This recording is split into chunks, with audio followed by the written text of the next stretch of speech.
Welcome to Take 5, your 5-minute inspirational message from Solid Rock Drogheda. A few years ago, Janice and I decided to visit New York just before Christmas. Now, we did it on the cheap, and yet we did it in style. Basically, I had been doing a lot of traveling in ministry, and I cashed in all my air miles for our flights out to New York, and I cashed in my frequent stay points with the Hilton hotel chain and booked us in for 3 nights at the Waldorf Astoria, one of the classic hotels in New York. And we went there, we did all the Christmas stuff. We went to a show on Broadway. We went looking at all the Christmas lights and, of course, the big Christmas tree that they have up in New York. If you've ever watched the Home Alone movie, I think it was Home Alone 2, you'll know the Christmas tree that I'm talking about. However, when we stayed in that Waldorf Astoria hotel, I wasn't aware of the testimony of prayer that is connected with that hotel. Now, the founder of the Hilton hotel chain, Conrad Hilton, his life was certainly not one that did not exemplify Christian virtues. He was a man with many, many flaws in his life. Towards the end of his life, he did actually have some kind of conversion and actually left a large proportion of his wealth to Christian charities. But for much of his life, he lived as if he had no knowledge of God whatsoever. However, he was aware of the power of prayer because he had a praying mother. And as he put it, his mother used to pray circles around him. She used to walk around him and pray for him.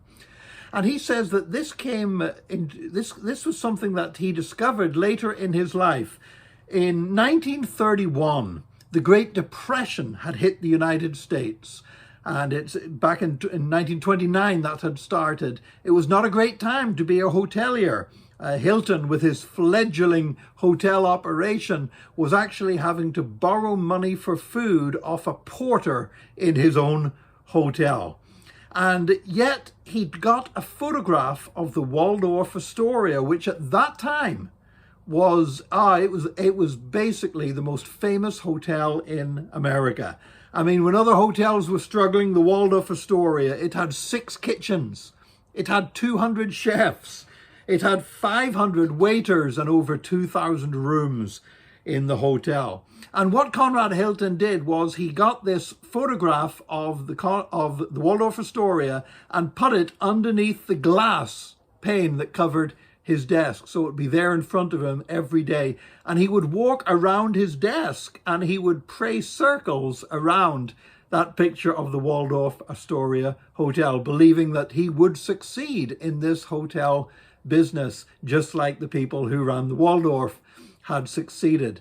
Later on, he began actually in New York, walking around physically around the hotel itself and praying that one day he would own that hotel.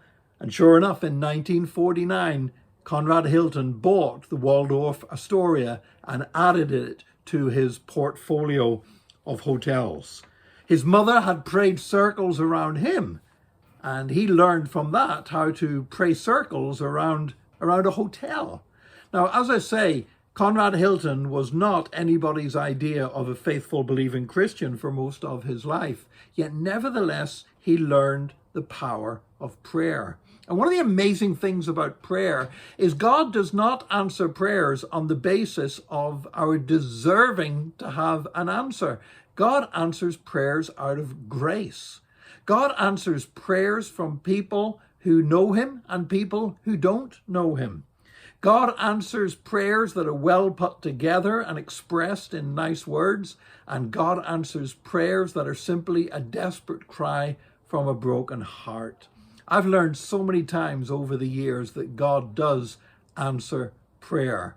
I'm, staying in the Waldorf Astoria those several years ago with my wife. I didn't know this story, but that hotel is in itself a testimony to answered prayer. And I would say to you today, if you need God to do something in your life, just cry out to him. God hears our heart's cry when we pray to him. Now you might say, but I don't deserve to have my prayer answered. Listen, God is a God of grace. Now he wants to forgive you. He wants to save you. He wants to know you and walk in a relationship with you. But he is still a God who answers prayer. And if you will cry out to him, he will hear the cry of your heart. Whatever it is that you need God to do for you today, would you bring it to him in prayer? And you might just discover, like Conrad Hilton discovered, that there is a power in praying for something, and that his mother, who maybe he didn't think she knew what she was talking about, he discovered that his mother knew exactly what she was talking about when it came to the subject of prayer. Thank you for joining us for this Take 5. Join us again tomorrow for another Take 5, your 5-minute inspirational message from Solid Rock Drogheda.